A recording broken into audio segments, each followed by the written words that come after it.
Every morning at 6:30, the street in front of the old library in Maple Hollow looked cleaner than any town square in North Carolina.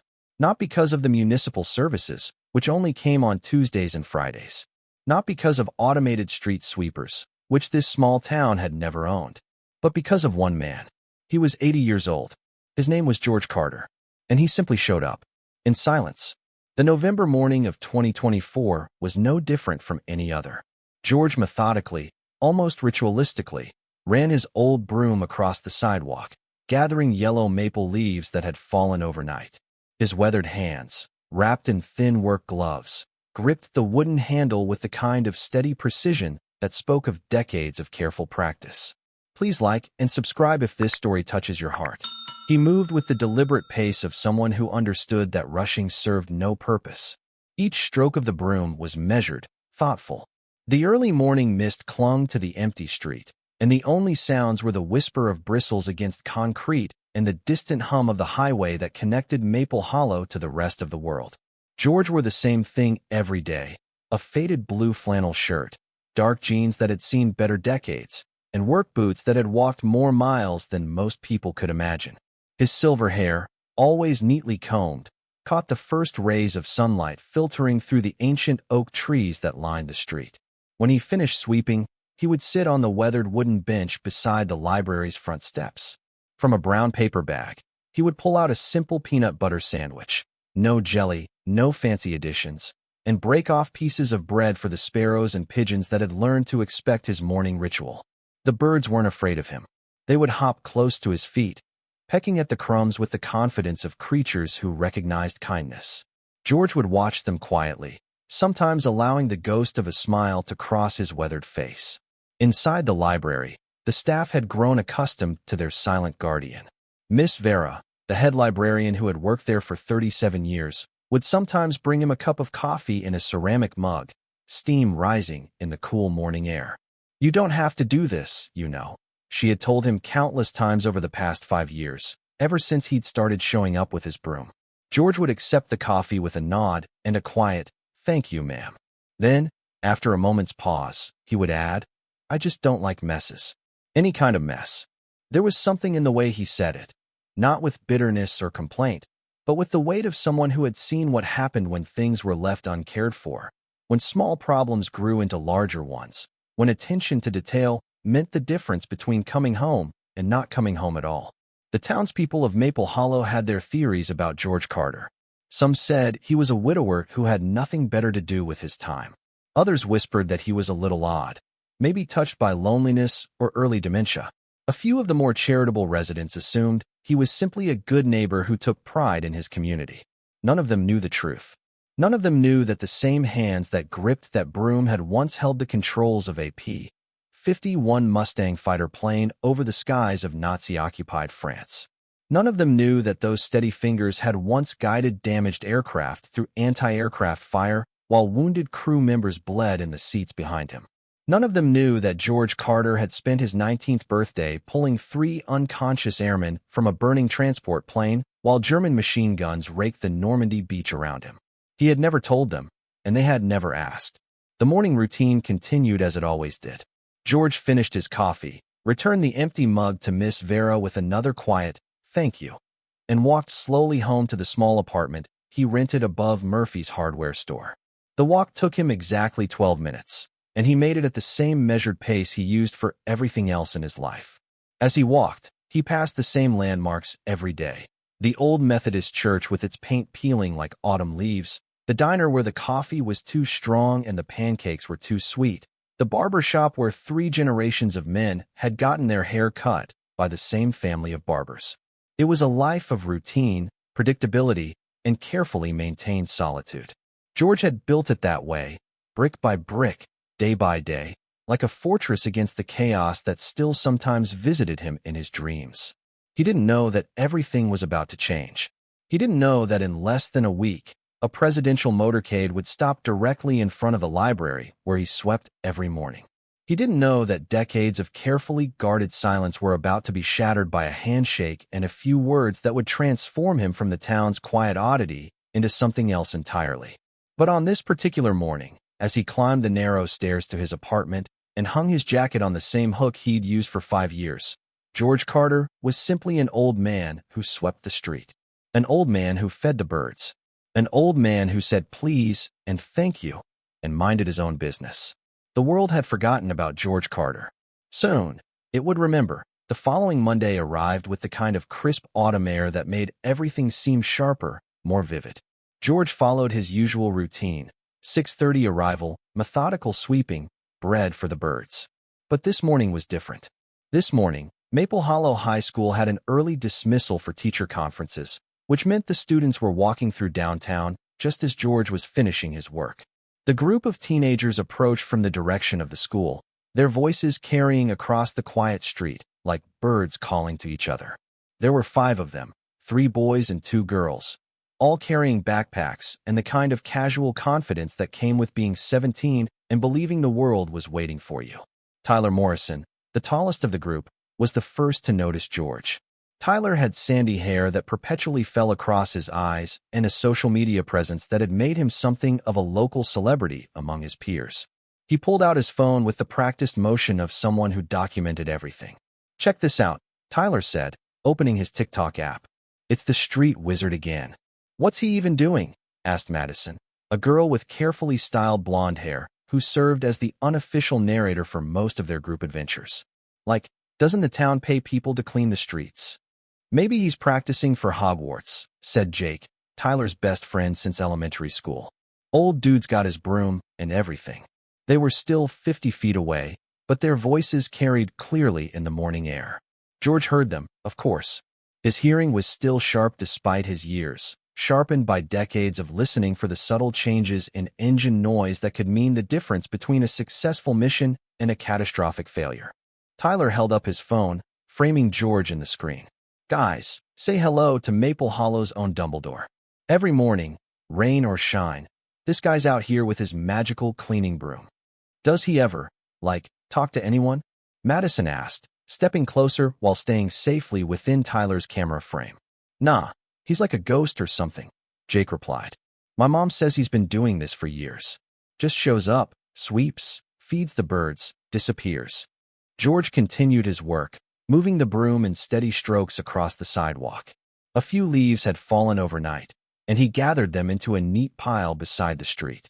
His movements were unhurried, methodical. If he was aware of being watched and recorded, he gave no sign. "Maybe he's an escaped mental patient," suggested Emma, the 4th member of their group. She was shorter than the others, with dark hair and the kind of sharp wit that often crossed the line into cruelty. Like, what normal person just decides to clean random streets for free? "Definitely something weird about him," agreed Sarah, the 5th student. "I mean, who does that? Who just shows up every day to clean up after everyone else?" Tyler adjusted his phone angle, making sure to capture both George and his friend's commentary. "This is Tyler Morrison coming to you live from downtown Maple Hollow, where we've got what might be the world's oldest street cleaner. Dude's got to be like 90 or something. Ask him why he does it," Madison urged. "Interview him or something." "Nah, that would actually require talking to him," Tyler laughed. "And look at him. Guy's probably got 3 words of English and a shopping cart full of crazy somewhere." They were close enough now that George could hear every word clearly. He paused in his sweeping, just for a moment, his weathered hands tightening slightly on the broom handle. In that instant, something flickered across his face. Not anger, not hurt, but something deeper.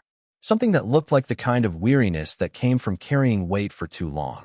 But he said nothing, did nothing. Simply resumed his sweeping as if 5 teenagers weren't standing 20 feet away, broadcasting his morning routine to the internet while speculating about his mental state. Tyler, emboldened by his friend's laughter and the growing number of viewers on his live stream, stepped closer. "Sir? Sir, excuse me? Can you tell us why you're out here every morning? What's the deal with the street cleaning thing?" George looked up for the first time, his pale blue eyes meeting Tyler's gaze directly. For a moment, the teenager faltered.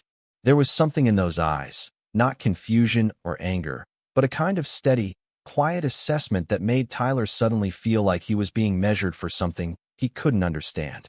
"Just keeping things clean," George said quietly, his voice carrying the faint accent of someone who had grown up in rural North Carolina 8 decades ago. "But why?" Tyler pressed, his phone still recording. I mean, the town doesn't pay you, right? So what's the point? George studied him for another long moment. Then, with deliberate care, he leaned his broom against the library's front steps and sat down on his usual bench. From his brown paper bag, he pulled out his sandwich and began breaking off pieces for the birds. Some things are worth doing whether you get paid or not, he said, tossing a piece of bread toward a small sparrow that had approached hopefully. The students exchanged glances. This wasn't the kind of content that went viral. No dramatic confrontation, no weird behavior, just an old man being quietly philosophical. But don't you have anything better to do? Emma asked, her voice carrying a note of genuine curiosity mixed with the casual cruelty of youth. I mean, you're old, but you're not dead. Don't you have hobbies or family, or whatever?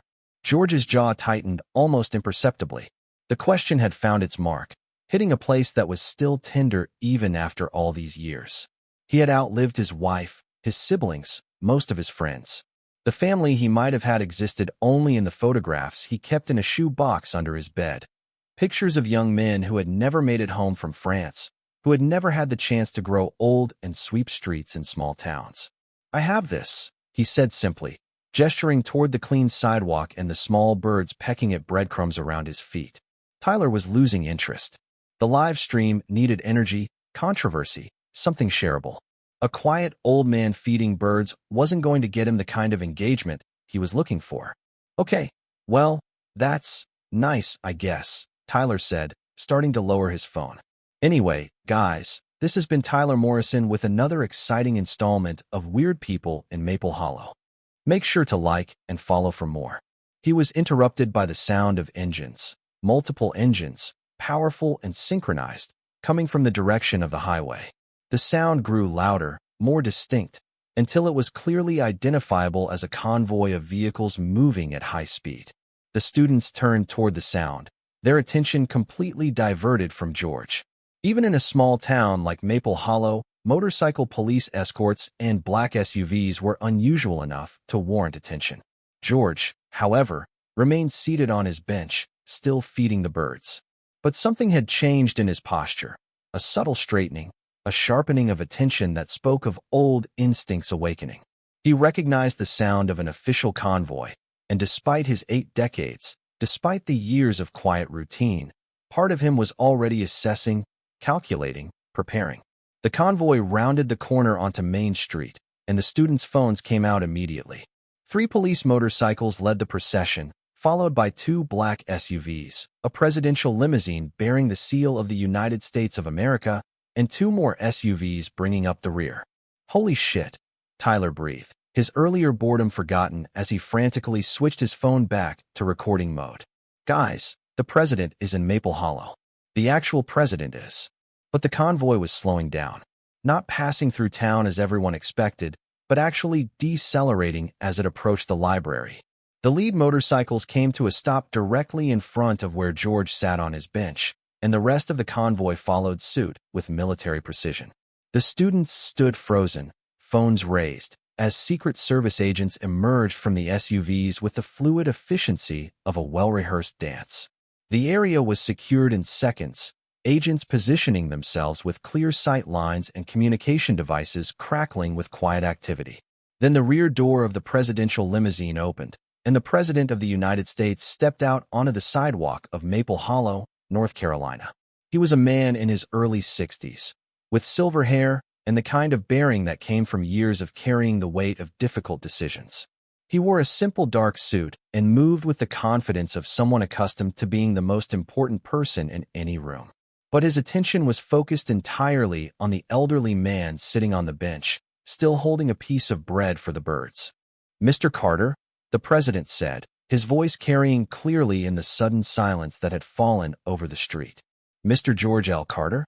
George looked up, and for the first time since the students had been watching him, his expression showed genuine surprise. He set down his sandwich and stood slowly, his movements careful but dignified. "Yes, sir," he said quietly.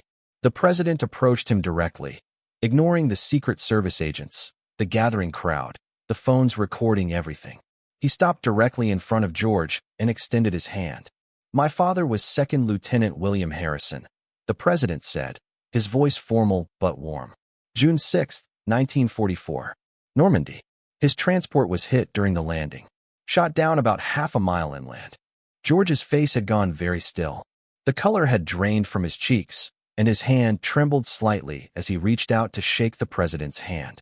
He was 19 years old, the president continued. Wounded, unconscious, trapped in a burning aircraft. The German machine gun nests had a clear line of sight to the crash site. It should have been a death sentence. The students were no longer joking or making commentary for their social media feeds. They stood in absolute silence, Tyler's phone still recording but forgotten in his hand. But there was a 19-year-old aircraft mechanic who saw the crash, the president said, his grip tightening on George's hand. A kid from North Carolina who had been working on damaged planes all morning. And instead of staying in cover, instead of waiting for the situation to be secure, he ran across open ground under enemy fire. He pulled 3 men from that aircraft, including my father. George's eyes had filled with tears, but he remained standing, remained dignified. My father lived because of you, Mr. Carter, the president said. He came home. He married my mother. He raised 3 children and lived to see his grandchildren. I'm standing here, serving as President of the United States, because you were brave enough to run toward danger instead of away from it. The silence stretched across the street like a held breath. Even the birds seemed to have stopped chirping. I've spent my entire life knowing that I owed my existence to a hero I'd never met, the president continued. And when my staff told me you were living quietly in this town, sweeping streets and asking for nothing in return, I knew I had to come here personally to say thank you. George finally found his voice, though it came out as barely more than a whisper. Your father, Lieutenant Harrison, how is he? The president's smile was sad but warm. He passed away 5 years ago, Mr. Carter. But he lived to be 87 years old. He had a good life, a full life. He told me about that day many times, about the young mechanic who saved his life. He never forgot your name. The 2 men stood there for a moment, hands still clasped, while the weight of 80 years settled between them.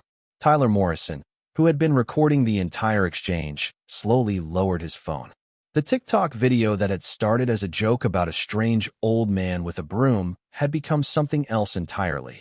A moment of recognition, of honor, of history intersecting with the present in the most unexpected way possible. The president released George's hand and stepped back, his expression shifting into something more formal as he addressed the growing crowd of townspeople who had gathered to witness this extraordinary scene. Ladies and gentlemen, he said, his voice carrying the authority of his office, you have a genuine American hero living among you. George Carter served his country with distinction during World War II, and his actions saved American lives during the Normandy invasion. He represents the very best of what we can be as Americans: quiet service, selfless courage, and the understanding that we are all responsible for taking care of each other. He turned back to George, who was still standing by his bench, looking overwhelmed by the sudden attention. Mr. Carter, on behalf of a grateful nation, and as the son of a man whose life you saved, thank you. The president saluted, a crisp, military salute that George, after a moment's hesitation, returned with the muscle memory of a young soldier who had never really left the service, even after 80 years. The presidential convoy departed Maple Hollow 30 minutes after it had arrived, but its wake left the small town fundamentally changed. In the space of a single morning, George Carter had transformed from the peculiar old man who swept the library steps into something else entirely, a living piece of American history, a hero hiding in plain sight. Tyler Morrison's phone had captured everything. The video, initially intended as a mockery of an eccentric local character, had become a documentation of one of the most extraordinary moments in the town's history. Within hours of being posted, it had been viewed by millions of people across the country and shared by news outlets from CNN to Fox News. The comments section told its own story. I'm crying. This man swept streets for years, and no one knew he was a hero. Those kids laughing at him. God, I hope they learned something today. True heroes don't need parades. They just show up every day and do what needs to be done. My grandfather fought in World War II. He never talked about it either. Makes you wonder who else we're walking past without seeing. But for George Carter, the aftermath of recognition proved more complicated than the quiet anonymity he had cultivated for decades. The first sign came that same afternoon. George had returned to his small apartment above Murphy's hardware store, seeking the familiar comfort of routine. He made himself a cup of coffee, black, no sugar, and sat in his worn armchair by the window, the same chair where he had read the newspaper every afternoon for 5 years. But today, there was no peace in the routine. Outside his window, cars had begun to park along Main Street. People he didn't recognize walked slowly past the hardware store, looking up at his windows, pointing, taking pictures. A news van from the Raleigh station had parked across the street, and he could see a reporter in a bright blue blazer talking animatedly into a camera. The phone in his apartment, an old rotary model that came with the rent, began ringing. George let it ring. It stopped, then started again. Then again. By evening, the crowd outside had grown larger. Someone had brought flowers, leaving them on the steps leading to his apartment. A small American flag appeared next to the flowers, then another. By sunset, there was a makeshift memorial of gratitude covering the entire front of Murphy's hardware store.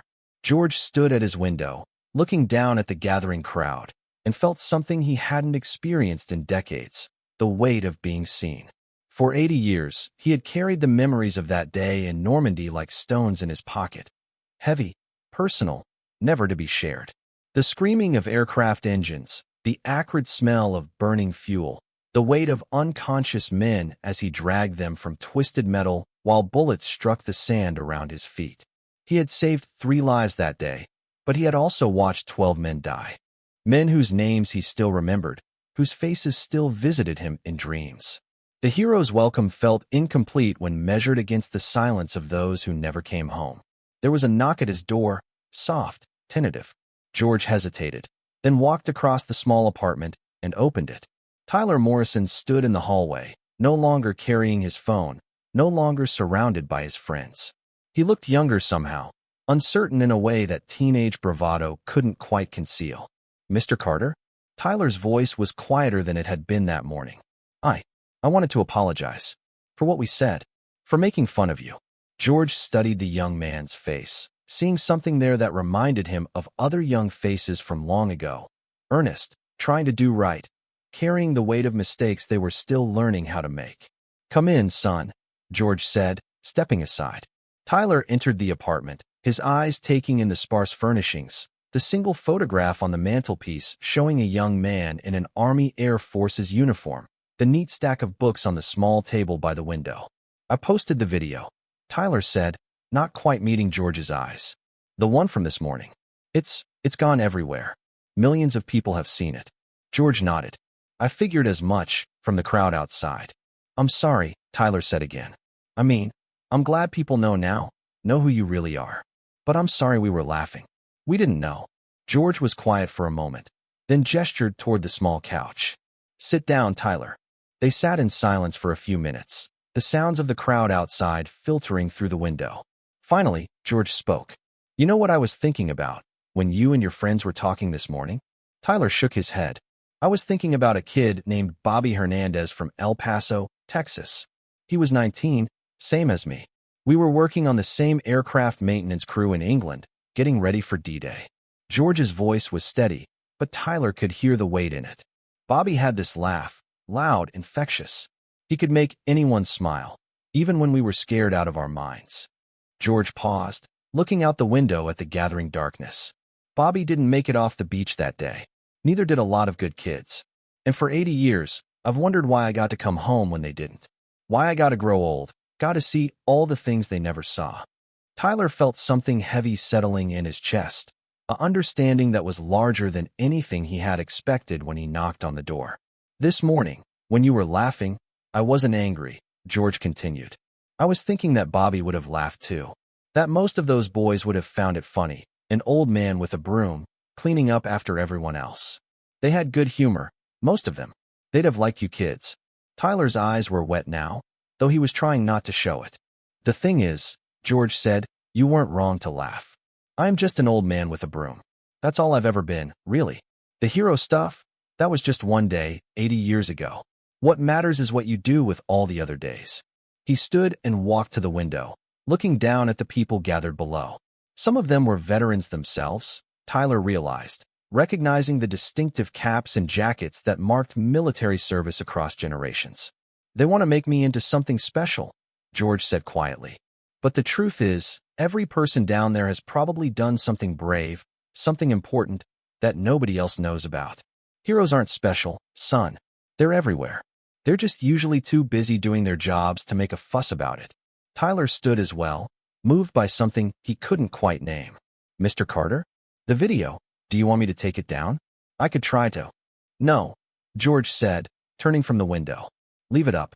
Maybe it'll help people see that heroism isn't about recognition or parades. Maybe it'll help them understand that the person they walk past every day, the one they don't really notice, might be carrying more than they know."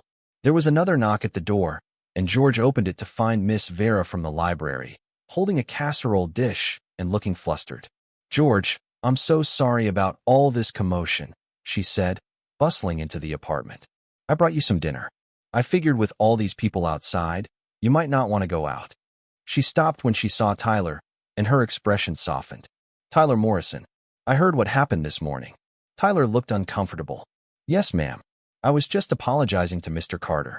Miss Vera set the casserole dish on George's small kitchen counter and turned to face both of them. "You know, I've been the librarian in this town for 37 years. I've watched children grow up, move away, come back with children of their own. And in all that time, I've learned that the most important thing isn't who we were, but who we choose to become." She looked directly at Tyler. "What are you going to do with what you learned today?" Tyler was quiet for a moment, then straightened slightly. "I want to help," he said. "I want to do something that matters." "Then do it quietly," George said. "Do it because it needs doing, not because anyone's watching." Over the following weeks, the town of Maple Hollow learned to live with its newfound fame. The initial media attention faded, as media attention always does, but something deeper had changed in the community. Tyler Morrison did indeed begin helping, not with grand gestures or social media campaigns, but by showing up every morning with his own broom to help George with the street cleaning.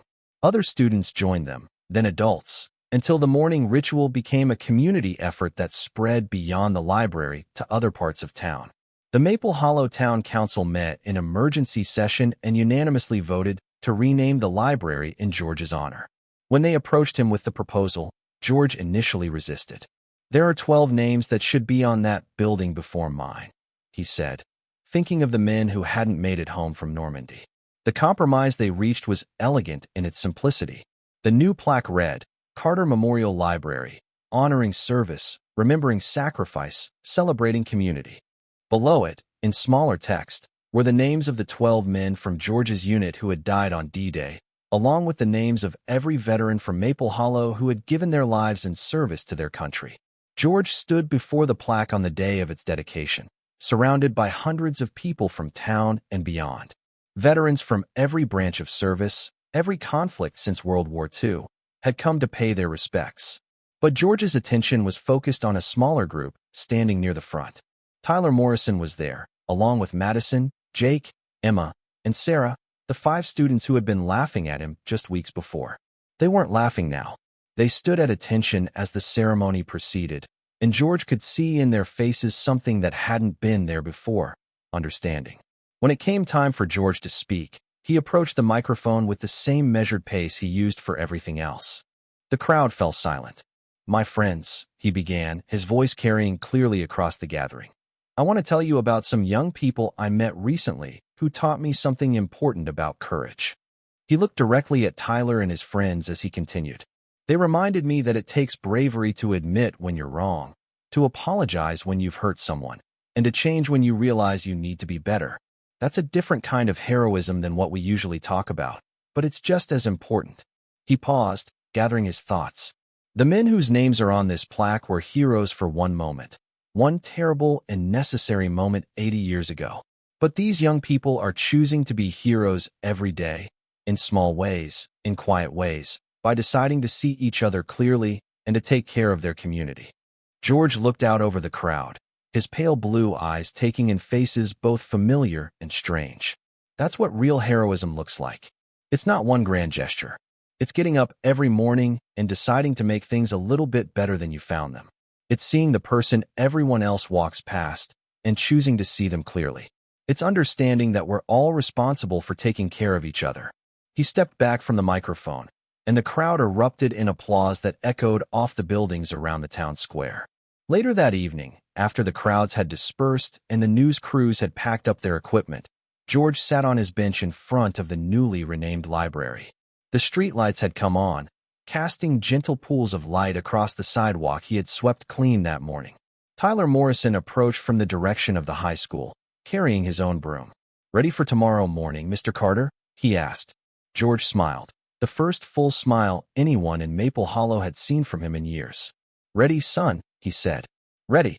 As they sat together on the bench, sharing the comfortable silence of people who understood their purpose, George felt something he hadn't experienced in decades. Peace. Not the absence of memory or pain, but peace with carrying both. The weight of survival, the responsibility of remembrance, the quiet satisfaction of work well done. The next morning, George arrived at the library at his usual time. But he wasn't alone. Tyler was there, along with a dozen other students, several veterans, and Miss Vera with a thermos of coffee large enough for everyone. They worked together in comfortable companionship, cleaning not just the street in front of the library, but extending their efforts throughout downtown Maple Hollow. The work was simple, unglamorous, necessary. It was exactly what George had been doing all along, but now he wasn't doing it alone. As the sun rose higher and the town began to wake up around them, George Carter, war hero, street sweeper, quiet guardian of his community, continued the work he had chosen for himself. Not because anyone was watching, not because anyone would thank him, but because it needed doing. And because he had finally learned that the best way to honor the memory of those who didn't come home was to keep making sure that home was a place worth coming back to. Some legends, George reflected as he guided his broom across the clean sidewalk, weren't meant to be told. They were meant to be lived, quietly and completely, one ordinary morning at a time. But sometimes, if you were very lucky, you discovered that you hadn't been living those legends alone after all. The end. Some heroes wear uniforms. Others carry brooms. The best ones do both, one day at a time, until the work is done.